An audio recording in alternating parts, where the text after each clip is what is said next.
اس video میں انشاءاللہ تعالی آج کا چوتھا دن 11 ذی الحجہ کے کام و اعمال، آج کا 5واں دن اور آخری دن 12 ذی الحجہ طواف وداع کا حکم اور طواف زیارت کے حکم پر بات کریں گے۔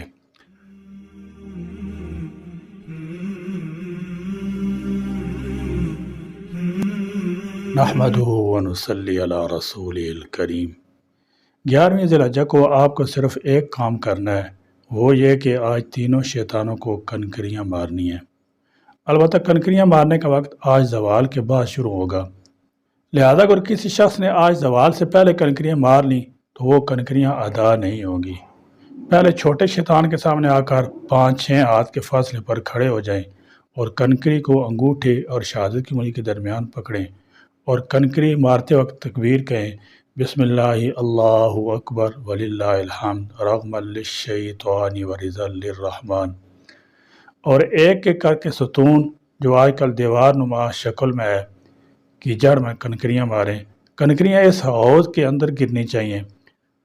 اگر کوئی کنکری اس حوض کے باہر گر گئی تو وہ کنکری ادا نہیں ہوئی، اس کی جگہ دوسری کنکری ماریں۔ 7 کنکریاں مارنے کے بعد ستون سے ذرا دور ایک طرف کھڑے ہو جائیں اور بیت اللہ شریف کی طرف منہ کر کے ہاتھ اٹھا کر دعا کریں۔ دعا کرنے کے بعد درمیانے شیطان کی طرف چلیں، وہاں پہنچ کر اس کو بھی اسی طرح تکبیر کہتے ہوئے 7 کنکریاں ایک ایک کر کے ماریں۔ کنکریاں مارنے کے بعد ایک طرف ہٹ کر بیت اللہ کی طرف منہ کر کے دعا کریں۔ دعا کرنے کے بعد بڑے شیطان کی طرف آئیں اور اس کو بھی اسی طرح تکبیر کہتے ہوئے 7 کنکریاں ماریں۔ لیکن بڑے شیطان کو کنکریاں مارنے کے بعد دعا نہیں کرنی ہے، بلکہ کنکریاں مارنے کے بعد نکلتے چلے جائیں۔ تینوں شیطانوں کو ترتیب وار کنکریاں مارنا سنت ہے، پہلے چھوٹے کو، پھر درمیانے کو، پھر بڑے کو، اور بعض علماء کرام اس ترتیب کو واجب کہتے ہیں۔ رات کو مینا میں قیام کریں، باجماعت نماز کا اہتمام کریں، تلاوت کریں، ذکر کریں، توبہ استغفار کریں، دعائیں مانگیں۔ اگلے دن 12ویں ذی الحجہ ہے۔ 12ویں ذی الحجہ کو تینوں شیطانوں کو زوال کے بعد کنکریاں مارنے کے بعد آپ کو اختیار ہے کہ چاہیں تو غروب آفتاب سے پہلے مینا سے نکل کر مکہ مکرمہ میں اپنی قیام گاہ پر آ جائیں، جیسے کہ آج کل یہی معمول ہے کہ 12ویں تاریخ کی شام کو مینا سے لوگ مکہ مکرمہ آ جاتے ہیں۔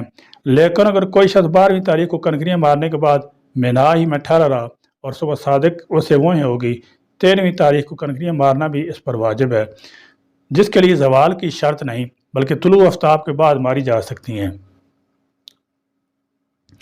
مکہ مکرمہ واپس آنے کے بعد ادب و احترام کے ساتھ مکہ میں قیام کریں، مسجد حرام میں جماعت کی نماز کا اہتمام کریں اور پابندی سے قرآن کریم کی تلاوت کریں، زیادہ سے زیادہ نفلی طواف کریں، نفلی عمرے بھی کریں۔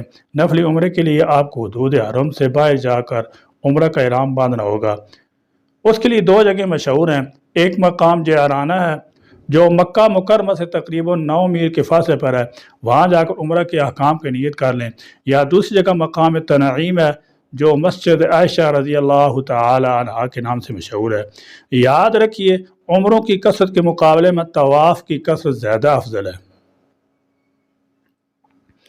جس دن آپ کو مکہ مکرمہ سے رخصت ہونا ہو اس دن آپ ایک آخری طواف کر لیں۔ جو حضرات پہلے مدینہ طیبہ نہیں گئے وہ مدینہ طیبہ جائیں گے، اور جو حضرات پہلے مدینہ طیبہ جا چکے ہیں وہ اپنے وطن کے لیے روانہ ہوں گے۔ بہرحال جس دن آپ کو مکہ مکرمہ چھوڑنا ہے اس دن آپ آخری طواف کر لیں۔ یہ آخری طواف طواف وداع کہلاتا ہے۔ اس کو طواف رخصتی بھی کہتے ہیں۔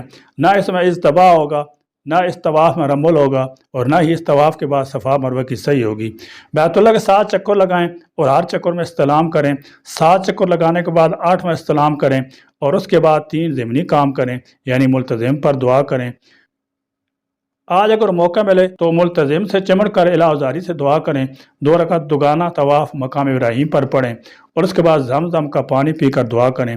بیت اللہ پر آخری نظر ڈالتے ہوئے دل میں پھر حاضری کی تمنا اور آرزو لیے یہ دعا کر کے کہ اے اللہ یہ حاضری میری آخری حاضری نہ ہو، آپ کا حج مکمل ہو گیا۔ اللہ تعالیٰ آسانی فرمائیں اور قبول فرمائیں۔ معذوری کے ایام میں طواف وداع کا حکم۔ باہر سے جانے والوں کے لیے یہ طواف وداع واجب ہے، لیکن اگر کسی خاتون کے معذوری کے ایام شروع ہو جائیں تو طواف وداع اس خاتون سے معاف ہو جاتا ہے۔ اس طرح اگر کوئی شخص بیمار ہو گیا اور طواف وداع کی طاقت نہیں ہے تو اس سے بھی یہ طواف ساقط ہو جاتا ہے۔ لیکن 10ویں تاریخ کا جو طواف زیارت ہے وہ کسی شخص سے کسی حالت میں معاف نہیں ہوتا، اور کسی خاتون کو معذوری کے ایام شروع ہو جائیں اور اس نے اب تک طواف زیارت نہ کیا ہو تو طواف زیارت کے لیے وہاں اس کو ٹھہرنا ضروری ہے۔ جب فارغ ہو جائے تو غسل کر کے پاک صاف کپڑے پہن کر طواف زیارت کرے، پھر صفا مروہ کی سعی کرے، اس کے بعد واپس آئے۔ اور کوئی مرد یا عورت طواف زیارت کیے بغیر وطن واپس آ گیا تو جب تک وہ واپس جا کر طواف زیارت نہیں کر لے گا اس وقت شوہر بیوی کے لیے اور بیوی شوہر کے لیے حرام رہیں گے۔ اسی طواف زیارت کو کسی حال میں بھی چھوڑنے کی اجازت نہیں، اور واپسی کی تاریخ آ جائے تو درخواست کر کے اپنی تاریخ آگے بڑھا لیں اور اپنا عذر بیان کر دیں، لیکن طواف زیارت کیے بغیر ہرگز واپس نہ آئیں۔ طواف وداع کرنے کے بعد مکہ سے روانہ ہو جائیں۔ جو حضرات مدینہ طیبہ نہیں گئے وہ مدینہ طیبہ جائیں گے۔ اسلامی تاریخ کے لحاظ سے مدینہ منورہ دوسرا بڑا اسلامی مرکز اور تاریخی شہر ہے۔ آپ صلی اللہ تعالی علیہ وسلم کی آمد، مہاجرین کی ہجرت اور اہل مدینہ کی قربانیوں نے اس غیر معروف شہر کو اتنی شہرت و عزت بخشی کہ اس شہر مقدس سے قلبی لگاؤ اور عقیدت ہر مسلمان کا جزو ایمان بن چکی ہے۔ اس شہر میں بہت سے تاریخی مقامات اور بکثرت اسلامی آثار و علامات پائے جاتے ہیں جن سے شہر کی عظمت، رفعت، شان کا پتہ چلتا ہے۔ مدینہ منورہ کائنات ارض و سما کا وہ نگینہ ہے جہاں ہر لمحہ آسمان سے رحمت کی رم جم بستی رہتی ہے۔ ساکنان مدینہ صاحبان کرم میں رہتے ہیں۔ اہل مدینہ کو مدینہ کے شہری ہونے کے باعث بے پناہ فضیلت حاصل ہے۔ یہ وہ خوش نصیب لوگ ہیں جن کے شب و روز کا ہر لمحہ حضور اکرم صلی اللہ تعالی علیہ وسلم کی چادر رحمت کے سائے میں گزرتا ہے۔ نبی اکرم صلی اللہ تعالی علیہ وسلم کی دعاؤں کا حصار انہیں اپنے دامن عطا و بخشش میں چھپا لیتا ہے۔ اہل مدینہ کو بے تقاضائے بشریت اور کوئی مصیبت یا تکلیف پہنچتی ہے اور وہ اس پر صبر کا مظاہرہ کرتے ہیں اور حرف شکوہ زبان پر نہیں آنے دیتے، یہ امر ان کے لیے غائب درجہ اجر و ثواب کا باعث ہے۔